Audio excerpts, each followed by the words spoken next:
Procurador da República, Alessandro Oliveira, coordenador da Força Tarefa da Lava Jato em Curitiba, destaca a importância do apoio da população na continuidade do combate à corrupção.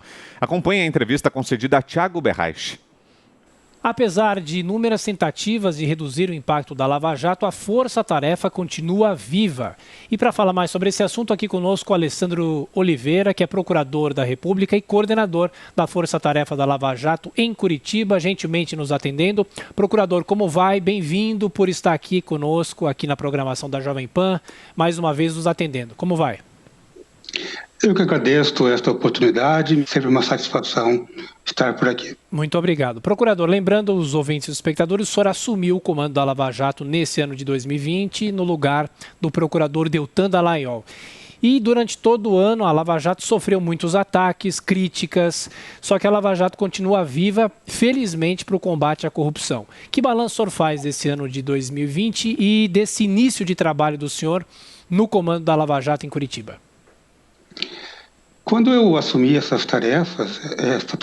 difícil atividade, um desafio reconhecido, sabia que não encontraria facilidades.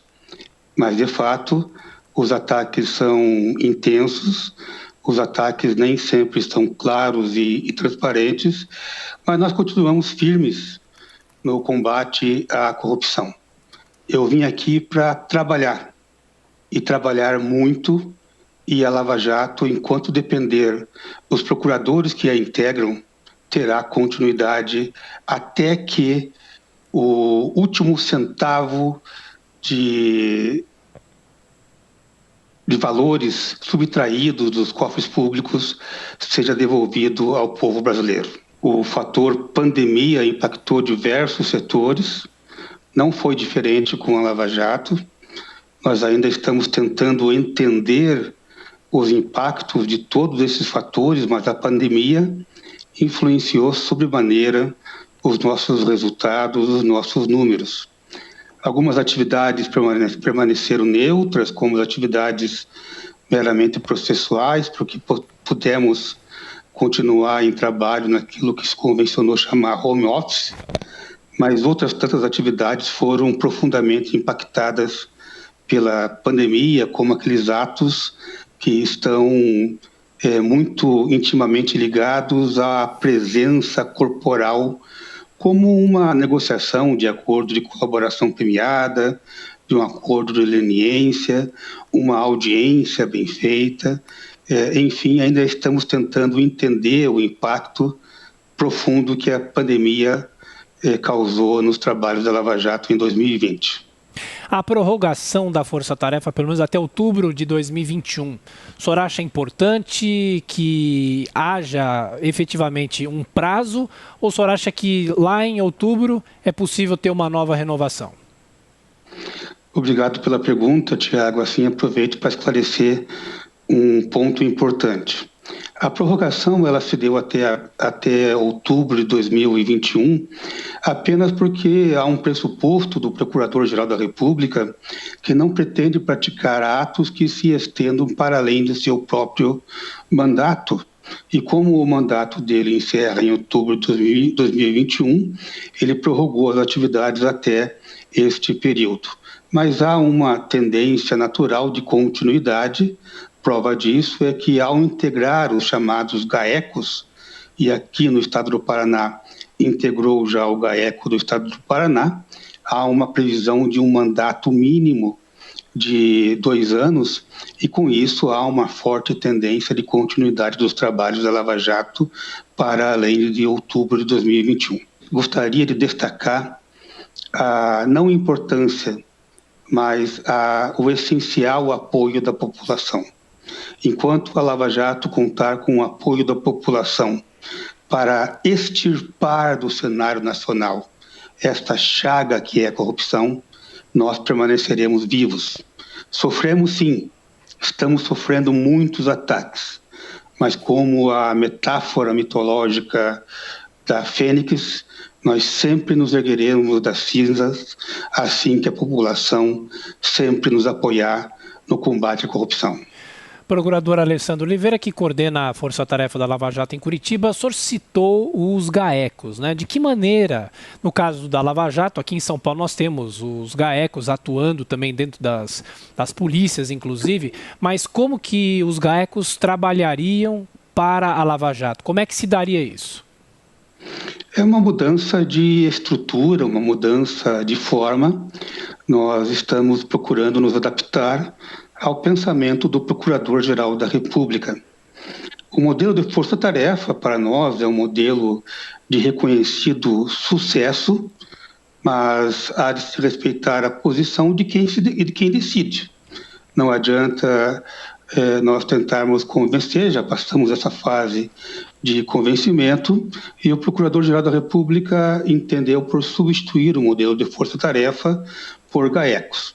Há na estrutura do GAECO, então, uma composição colegiada de colegas que irão atuar em reforço ao ofício natural, que hoje é por mim ocupado, e ao invés de colegas que atuam exclusivamente em apoio e dedicação aos trabalhos da Lava Jato, teremos colegas especialmente lotados no estado do Paraná, que irão realizar ou atuar em apoio às atividades conhecidas como processos da Operação Lava Jato. Nós da Lava Jato, em momento algum, pensamos em desistir. Aliás, muito pelo contrário. Todas as críticas, como quando críticas bem formuladas e críticas construtivas, são muito bem-vindas, muito bem recebidas e nos servem para uma autodepuração, e nós mesmos fazemos eventuais correções de rumos sempre que entendemos que eventuais arestas podem ser aparadas. O que não podemos aceitar é eventuais ataques gratuitos, ataques panfletários, ataques como partes ou, no sentido etimológico, partidários, sem nenhum fundamento, mas um ataque pelo ataque em si, às vezes com violações ou com calúnias e impropérios, que nós tendemos simplesmente a ignorar, a partir para a indiferença. Mas é claro que a Operação Lava Jato hoje sofre um desgaste, sofre por consequência do seu próprio trabalho e muitas vezes, de maneira legítima ou não, mas através de instituições, temos limite do nosso alcance a partir da perspectiva de medidas adotadas em outras instituições, em outros poderes. Procurador, já falamos aqui que há prorrogação da força-tarefa até outubro de 2021, mas no Rio de Janeiro a prorrogação não vai até outubro, vai só até o começo desse ano de 2021. Não é muito ruim ter essa diferença entre os estados? Eu acho que a força-tarefa devia ser uma só e ser prorrogada em todo o país por esse período, e como o senhor explicou, outubro é o mês da saída do procurador Augusto Aras? As prorrogações curtas, elas não são ruins para a Operação Lava Jato, elas são péssimas, na verdade, porque elas influenciam no planejamento. As nossas operações, elas são muito complexas para planejamentos a curto prazo. Então, isso realmente influencia, é um fator muito negativo para a continuidade. Mas é a decisão que foi tomada e nós também temos outra postura.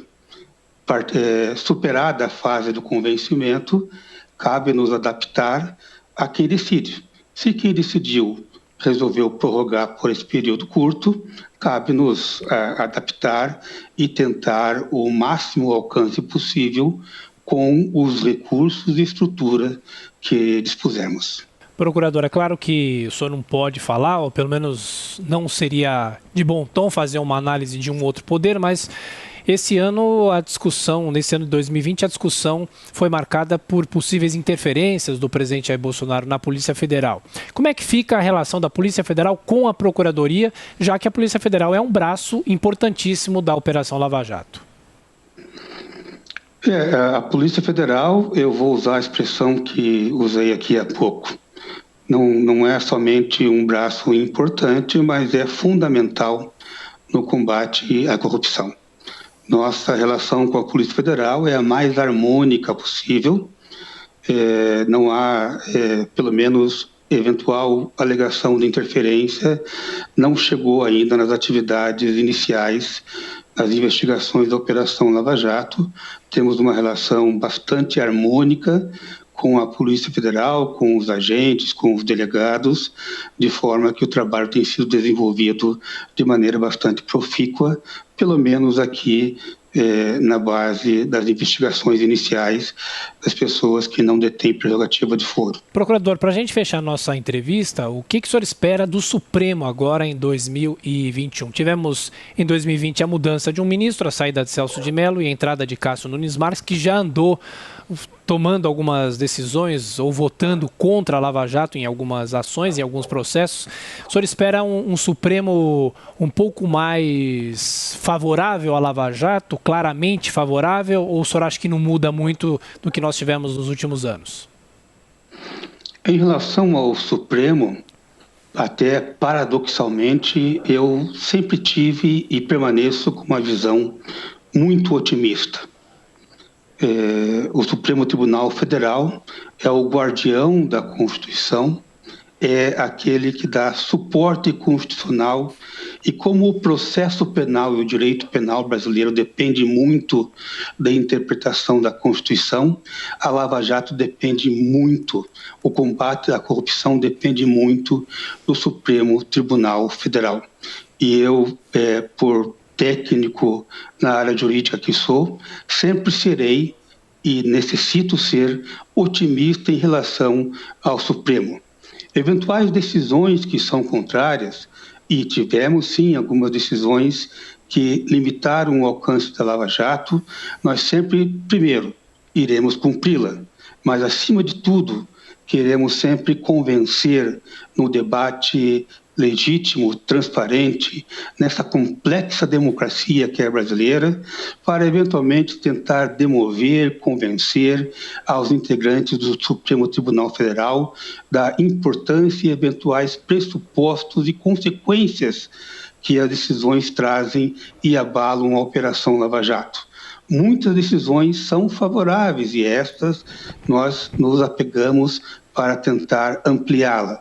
Eventuais decisões realmente limitaram nosso alcance, como aquela que, por apertada maioria, limitou a execução de pena a partir da segunda instância, a partir de decisões colegiadas. Algumas outras decisões que, eventualmente, trancaram ações penais da Lava Jato, e isso favorece, sobremaneira, a prescrição. E a prescrição é a falência do processo penal, quando alguém não pode ser julgado porque o Estado perdeu tempo demais para seu julgamento. Então, e também que os processos da Lava Jato sejam o quanto antes julgados pela Suprema Corte. Muitos desses processos aguardam apenas este julgamento desta, entre aspas, quarta instância que se tornou o Supremo Tribunal Federal. Mas eu volto a repetir, eu permaneço otimista e devo permanecer otimista aos 11 integrantes da nossa mais alta corte, que é a Corte Guardiã da Constituição Federal, e assim permanecerei, tentando, como cidadão, convencer, trazer argumentos jurídicos que sejam favoráveis ao combate à corrupção, mas, acima de tudo, respeitando no ambiente democrático e republicano as decisões que ali forem tomadas. A íntegra da entrevista com o Procurador da República e coordenador da Força Tarefa da Lava Jato em Curitiba, Alessandro Oliveira, está disponível na Panflix.